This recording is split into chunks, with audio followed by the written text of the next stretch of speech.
You've tuned into the Bellingham Podcast for the week of August 22nd, 2021. This is episode 199. Oh my goodness.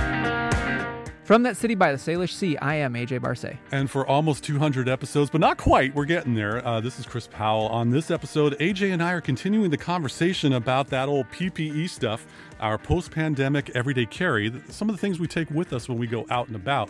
Plus, we'll also be talking about some insights on the gear we bring with us on our travels, whether it be around the house, around the neighborhood, around the city, around the state, or around the world.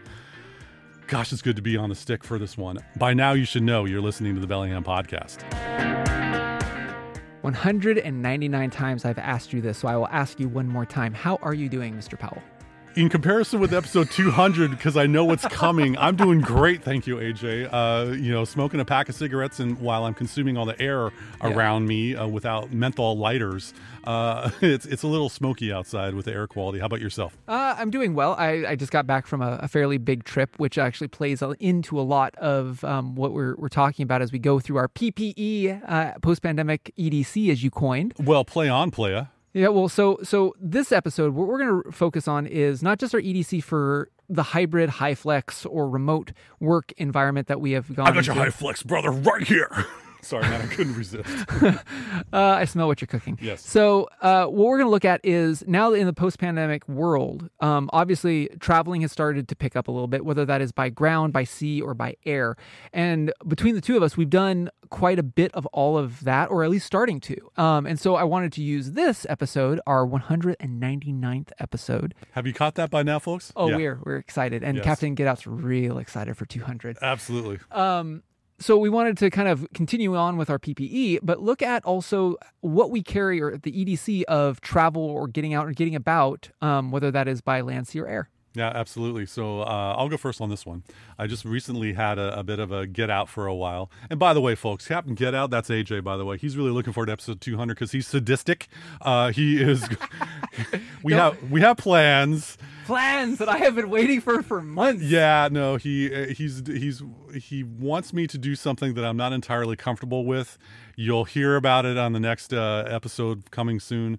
But anyway, getting back to that, had a chance to take a trip with my beautiful wife back in April and early May, and I do not like to bring 5 suitcases along with me. I have this visual of someone with their nose in the air with their little dog on a leash walking with them. Legally Blonde? I don't know. It's not that kind of picture. But there's a valued someone carting 5 suitcases behind me. No, that's not how I roll. For 6 weeks, I brought a backpack with me. 6 weeks. 6 weeks. And I brought some, I usually have a bit of a capsule wardrobe. For that weather pattern, it was black T-shirts. Sure. Gray socks. And, a few things here and there. I did have another little tiny suitcase to be able to have some incidentals because, the creature comforts. So 2 bags, one for each shoulder. Sure. I had my 511 Rush 12 backpack, which can store 12 liters. No, it's not 12 liters. It's like 24 liters. It's a Rush 12, okay. But it stored a great deal of amount that was my carry-on, and I checked a bag in on the flight back. I don't like to bring a lot with me, even if I'm going 6 weeks. I'm on deck to go with my beautiful daughter to her college to get her checked into her dorm, and for that 4 or so day trip that I'll be out of town, I'm bringing one backpack. Yeah. I've learned that you pack light and go fast. It's a wonderful mantra that I have ascribed to, and I just bring what I need. Without having to worry about the what if. What if I'm going to be going here? I should probably bring that with me. It's I don't have a lot of FOMO because, oh, by the way, if I'm in an area and I really need something, I might be able to just purchase it while I'm there. That's nice. How about yourself? So before we dovetail to me, so can you describe a little bit more for those that haven't flown yet during the pandemic or coming out of the pandemic? Like what has air travel changed much? Or, I mean, your opinions of it? When I went to fly, my wife and I drove to our destination in Montana, and then I flew back to Bellingham because she stayed there and had some other fun with her friends. And in the Bozeman, Montana airport, which is a lovely airport, I wore a mask the whole time per regulations back in early May. Yeah. Stuff changes. However, I am always just very compliant with whatever TSA rules might be. Yeah. To be able to, abide by all of their stuff. It's just a lot quieter. Now, that was before the summer travel season. So I'm going to be hopping on a plane with my beautiful daughter. All bets are off. I might follow up with you later on when I get back to cite the differences. But for the most part, there wasn't anything that really stood out to me other than everyone was a little bit more distant, sitting from each other. There were a lot of more people standing just because the only seats there was usually 2 or 3 seats available. They had them clearly marked in the gate waiting area for social distancing. It's just stuff like that. Some of the dineries and drankeries were closed when I was flying around there. It's just it depends on what airport you're working from. So, but what about for the flight, your impending flight? Is there anything crazy? Like, is your flight requiring proof of vaccination or anything crazy like that? Oh, golly. Well, if it does, I have a form of that. Okay. Draw your own conclusions, folks. Anyway, I have no idea. I'll probably check the website of the airlines that we're flying out with and just to see if there's any requirements. Sure. But otherwise, I bring that mask that I described yesterday. It was the one that my daughter bought online, and 100% human from Everlane. That was what I got because I like the gray mask. Cool. That's about it. So for me, I've been doing a lot more ground travel. I haven't taken to the skies yet. That'll come in a few months. But for traveling by car or by truck, in my case, if I'm going to a different city, like on the east side of our state or whatever, that sling that I mentioned is kind of my work sling. But for fun, I have a Alpa 42. So that same company that makes that cool mask that I mentioned in previous episode. The Alpa 42 is basically like, if you're familiar with those roller bags, it's about that size, but it's a soft shell. Okay. And it's a backpack. It also can be a shoulder bag or whatever. Multifunctional. Very multifunctional. And it's either Alpa 41 or 42. It's in the 40 series, and it's the 41, 42 stands for the liters. So it's a fairly big, it's the maximum that you can bring onto most planes domestically here in the United States, and I think even abroad in Europe. And I can pack for weeks in that bag just like you.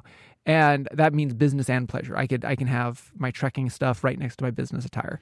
I would imagine if I'm traveling for myself, I really just have to worry about myself and my things. You've got a little shaver. Yes. And so therefore you may not, I'm assuming, call me off on that you may not be packing just for yourself with that 42-liter beastie. So most of the time he carries his own because he has a little REI Tarn 14. I think it's a 14-liter. Tarnation.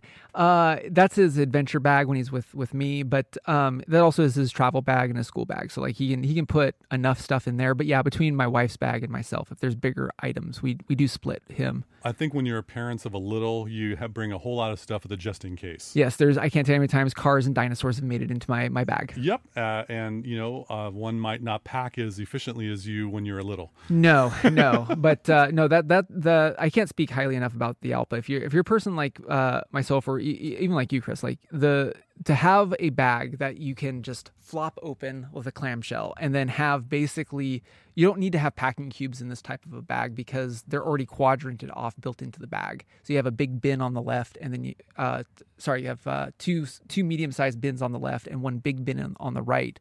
And lots of different nooks and crannies that you can shove stuff into that's all zippered and coordinated off. For me, if I need to grab and go, I can just dump stuff in there and go. Or if I'm like my wife and I have some forethought, I can use packing cubes and be even more space economical. So that's what's in my bag. But you know what's not in my bag? 102.3 FM KMRE. I definitely think that they are unable to be in any bag. They are uncontrollable, uncontainable, but they're streaming all over the darn net at kmre.org. I took that whole shout out for you because you caught me off guard on that one. That's because we're so scripted. Well, that's because when I'm like, oh yeah, blah, blah, blah, blah, blah, blah. It's like I can't toss it over to you. It's authentic, Chris. It's authentic. It's completely authentic because I just took over and I was like, oh yeah. Well, thank you, Kay Marie, for all of the episodes that you have aired on your fine radio station. The Bellingham podcast is truly appreciative. Yep. So the last bit of my EDC is going to come, of course, my shout out to the Watch fam. That's right. And because of the pandemic and because of the timing of when no pun intended. When my wife had planned to get me a Father's Day present over a year ago now, I got the Baltic Aquascraft Bronze, one of the first runs, so it's numbered. Thank you, Etienne. And that watch hasn't really lifted my wrist, which is why it's been all patinaed, and you can read my write-up about it at ajbarce.com, shameless plug. And so really, when it comes down to traveling, I travel with one watch. Usually it's this one. It's been on my mountain trips lately, and that really opens me up to wearing different straps with it. So during the pandemic, I've worn lots of different straps with this, and really it's come down to these three heavy hitters. The one that I have on right now is a Zulu Alpha strap, one of his precursors to what's called the Blackbeard. Highly sharp. And black. Of course, I approve. Just because I got back from a mountain trek recently. But the other two that I've really been wearing a lot with this watch is the Elliott Brown Heritage strap. Shout out to our mate across the pond, Dan, timely_moments. Hi, Dan. He shot me one. The Elliott... Out of a cannon across the pond. No, I had to catch it. It was really hard. There you go. That strap is just, it's a blue strap with a light blue center line, and it's just so soft. I can wear that for business or pleasure. It went up to Mount St. Helens with me, so it can survive that harsh environment. It's like butter. It really is. So those are the two British straps, and then I have one other one that I wear quite frequently, and it's by RSM. RSM straps, the walrus strap. I showed you that one. Yes. And that's got kind of the coffee. They call it coffee with the blue. I think they call it the engraved stripe. And honestly, like that strap should have just come with this watch because it just works so well with bronze. So you got coffee brown on the outside with this blue center line racing stripe down the center that's kind of indented, all on a fabric strap. And that really goes well with this strap. Cool. But that's usually on my left wrist. On my right wrist, since I pretty much got it, when I'm out and about trekking, I've been double wristing, meaning that I have an analog watch on one wrist and a digital or connected watch on the other. Sometimes you see this from people that are in the watch fam and they usually want to wear like an Apple Watch or a fitness tracker. I do the same when I am trekking, and not recently, but during the pandemic, I picked up a used Garmin Instinct. When you got it, we did make mention of it and all of the functions and how it doesn't tie into a particular silo of sorts. So I've really taken this to the extremes with this thing. I took it up to St. Helens with me. It survived, although on the last mile it almost died because it was so cold. And I mean, like I said, this watch really is for a fitness tracker for those that like the trekking. I cannot recommend it enough. But it's not something I wear every day. It's my everyday for, like I said, when I'm out, when I'm traveling. If I'm trekking, this thing is with me because it is my GPS. You know, since that episode that we had in the past, when you had gotten the Garmin and you decided to go double wristing, the Bader-Meinhof phenomenon is like exploding for me right now. So the Bader-Meinhof phenomenon, for those of you that are unfamiliar, is that when you see something for the first time, you see it everywhere later on. Really? And I'm noticing that there are people who have a timepiece and another type of something on the wrist. And I'm not talking about like a bracelet or a cuff or something like that. One might have a Fitbit or some other kind of fitness tracker, very similar to what you have, and then the analog timepiece. And so I'm seeing more and more of that as I observe people out and about through, my beady little eyes. So good on you for what you've been up to for that. Dig it. Now, what are you, Captain 2 Watch Minimalist? Shinola Runwell 47 millimeter, baby. I go back and forth because I know that I've got some, time when I feel like the SKX 007 mod because it's so comfortable and it's right there and it automatically goes. I wear it. If I feel like the Shinola, I wear it. I don't have a rhyme or reason. I just feel like it. And by cracky, it's my decision. I don't have a lot of decision fatigue like the toothpaste aisle in most grocery stores. But today, it's a Shinola day. So that's what I wear. All right. Pop quiz. I'm taking you off script. Okay, hotshot. All right. Okay. Here's a situation. Catch that Fresh Prince throwback. We have a listener on the show who is so appreciative of our show that they want to buy us one item of whatever our choice is to augment our everyday carry, because they're an everyday carry aficionado as well, but they have like 12 digits in their financial portfolio. Oh, wow. That's like 11 more digits than me. Exactly. So if someone was to get you like your ultimate unicorn, something for your EDC as of 2021, AJ, what would that be? Ooh, that is off script and a very good question. So if it could be made, I would say if Etienne, the owner and proprietor of Baltic, would like reach out and just like, AJ, if I could make the Pacific Northwest watch of your dreams with the Baltic, what would it be? That would be it. But if it could be bought, honestly, Chris, if I could get Garmin's Instinct came out with a solar version of it, and after taking this up on St. Helens and using it and getting out of a complete whiteout snowstorm, that experience, like I said, I would love to have this as a solar version, because then I would not have to worry about, yes, this has a week-long battery, but if I'm using GLONASS and Galileo and GPS and stuff, and if I'm using it as a tool, a solid 14, 15, 16-hour day in cold and extreme temperatures and stuff, I put it through its paces, I'd love to be able to have that thing just take any type of sun it could to keep it going. All right. What about you? What about me? So if, I get whatever I want, because we research the heck out of everything. Sure. And I purchase within my means, of course. We've already, discussed that. If I had a benefactor who was like, Christopher, I want to get you whatever you feel like for your everyday carry. I love how we have some foreign national as this whale that's listening to the show. It's great. Well, I just wanted to make it a little bit more exotic. I asked nothing of you other than you continue on your Bellingham podcast episodes through episode 200. Go to 300. In the meantime, what would you like? Have this. Yes, exactly. I would probably say, kind person, thank you so much. There is a place in San Francisco, California called Mission Workshop. And as I have checked out a bunch of bag websites just to kind of do the old, oh, that'd be sweet, or oh, that looks cool, carryology.com, gearhungry.com, pack tracker. Sure. You name it. But Mission Workshop is this place in San Francisco, and they have an archive system, an ARKIV backpack.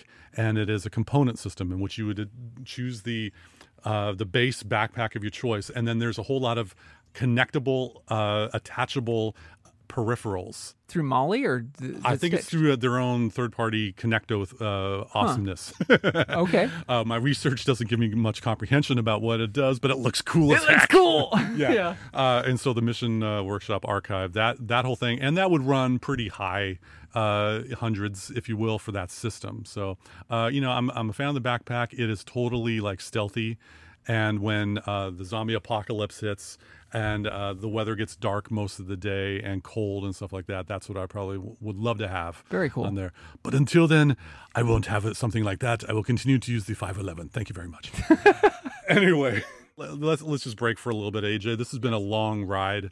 Since February 2016. Thank you so much for 199 episodes of audio editing, all of my stuff, and all of my foibles and the technology and things like that. Thanks for doing all that you did. Plus, figuring out the juju, or the recipe, if you will, to upload and then have a blast of so many podcast syndication platforms, et cetera, including Audible, as you've recently found out. Yes. Yeah. So we're everywhere. Anyway, thank you so much for all that you've done for all these episodes as we are kicking it into another triple-digit zone. So in these last nearly 200 episodes, Chris, I mean, I've had my side projects like on Patreon and stuff. You recently kind of dove into this stack of subbing. Yes, stack of subbing. That's a good way of putting it. Substacking? I don't know what the verb is. In all these episodes that we've done, you've heard me talk about the tinfoil hat, the online privacy and security. The OSINT crew. The OSINT crew, the OSINT fam, if you will. Open source intelligence if you're playing at home. And I just got all this information in my head from what I've learned to try to protect my online life, try to protect my family's online life if they'd listen to me. And I want to get it out of my head and just, I'm already blessed with a day job. I'm already blessed with a freelance business. and I just want to put stuff out there for free. And so there's this website out there called Substack, not the stack of the sub, Substack.com. It's the darling of newsletter publishing online as of late. And I spun up a newsletter, or launched a newsletter called Gray Man Technology. And what is a gray man? Well, the gray man, other than the guy you're listening to right now with the hair on the top of his head, the gray man is someone who can blend into society without causing a whole lot of notice or creating a ruckus, if you will. Fades right in. Yes, and to kind of drift in and out of situations without being noticed or standing out. That is what the gray man life is, what I try to subscribe to when I'm out and about. Even though I'm 6'3" and an eighth of a ton and some, I don't want to stand out too much. Depending on how much teriyaki involved. That's right. How many spicy chickens could fluctuate more than an eighth of a ton.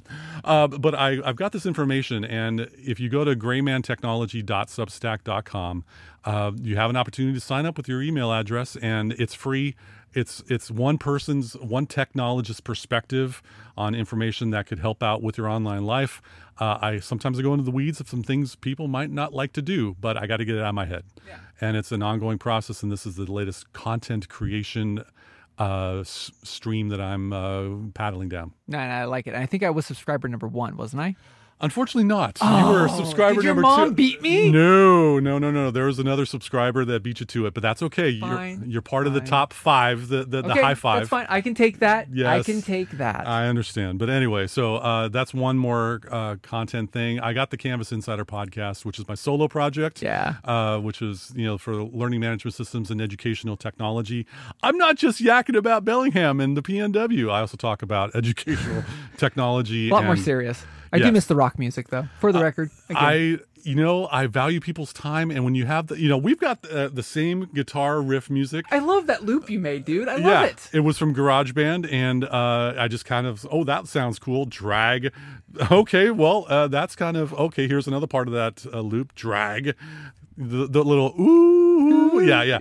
That was part of it as well. But I don't want to waste people's time. I go straight to it. Yeah. I'm Chris Powell. I'm a Canvas admin. Let's get into it. And I talk about things, and then I wrap it up. And if you put me on 1.4x, like I listen to most of my podcasts, it'd probably take you a couple minutes to blast through some information. So I like sharing things with people. No, that's cool. Like I said, I like your new project and stuff. I thought I was number 1. Fine. According to your mom and dad, you are number 1. So make no mistake. Which, speaking of, happy birthday, Pops. There you go. Happy birthday, AJ's dad. So, yeah, on the project front for me, I've kind of been sticking to our show, largely because we're gearing up for 200. I've had a few people ask about Analog Explorer, and it's still in the works. It's just I had some trips abroad planned that obviously this all got derailed. And so as I wrote my Manalog Manifesto in the first edition, first volume, this isn't an annual thing. It's just when there's the content, it gets published because it's, in print with an ISBN. So, I don't get takebacks like a blog. The Analog Explorer podcast, on the other hand, I had planned a second season around March of a certain year. And, we had one episode, and then I had to phase it out because life occurred with the pandemic.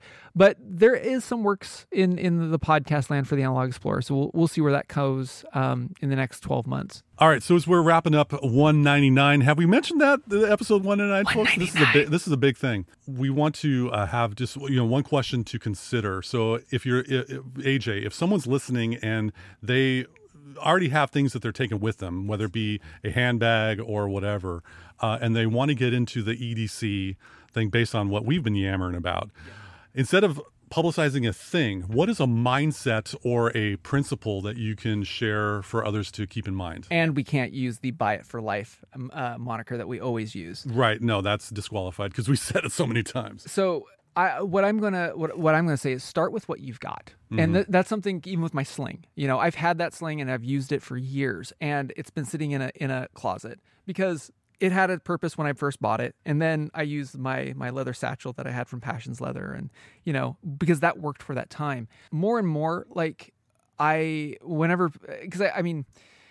For watches, I guess it's a little bit different, but for everything else on the table, because, dear listener, like literally all of our weapons are on the table, as it were. Clean that little bug that's crawling up on your chrome. Yeah, it's not a murder hornet. It's just something that needs to be flicked off of my sling. Bad karma. See you later. Bad karma. Anyway. But no, genuinely, like, look, before you start getting SODs, shiny acquisition disorder, or sad. Shiny. But if you put the umlauts on the A, it'd be sod. There you go. Yeah, there you go. Shiny objects disorder.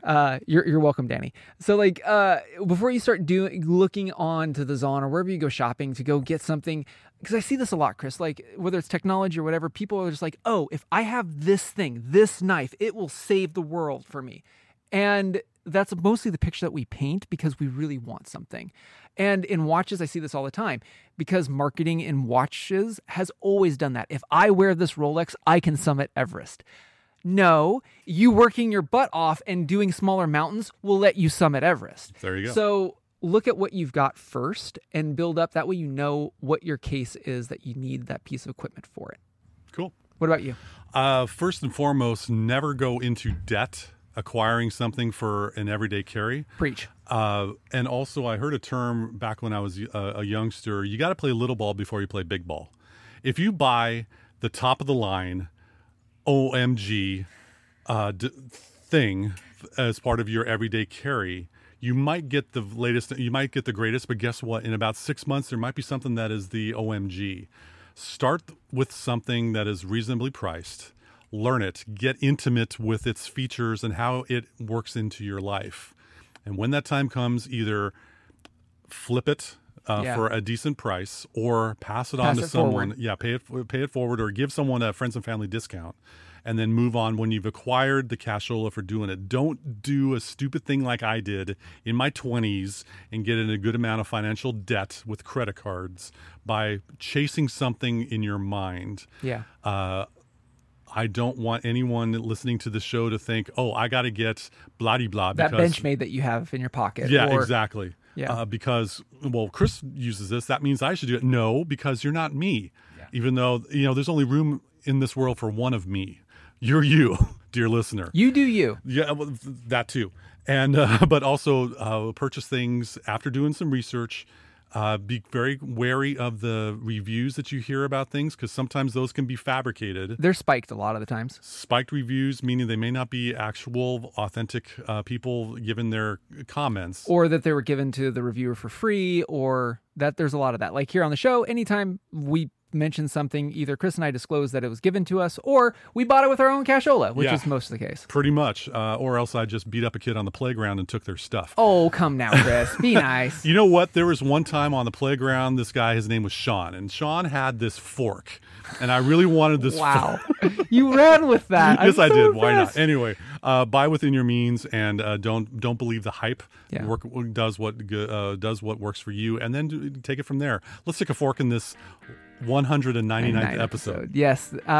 Yes. After 199 episodes, everyone knows that I'm going to say that wraps it up for this edition of the Bellingham Podcast. Thank you again so much for listening to us, rating us, reviewing us, wherever you like to get your podcast. Remember, if you're in the Bellingham area, you might be listening to us on KMRE 102.3 FM. They are community powered, and for 100 some episodes, 150 some.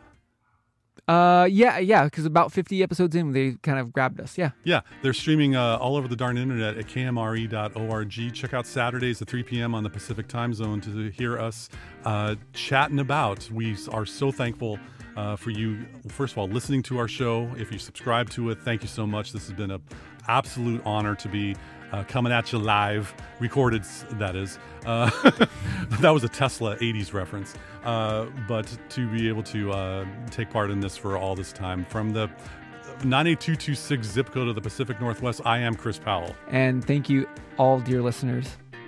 From the city by the Sailor Sea, I'm AJ Barce. We'll see you next time for the big one, or another big one, the episode 200 of the Bellingham Podcast. 200.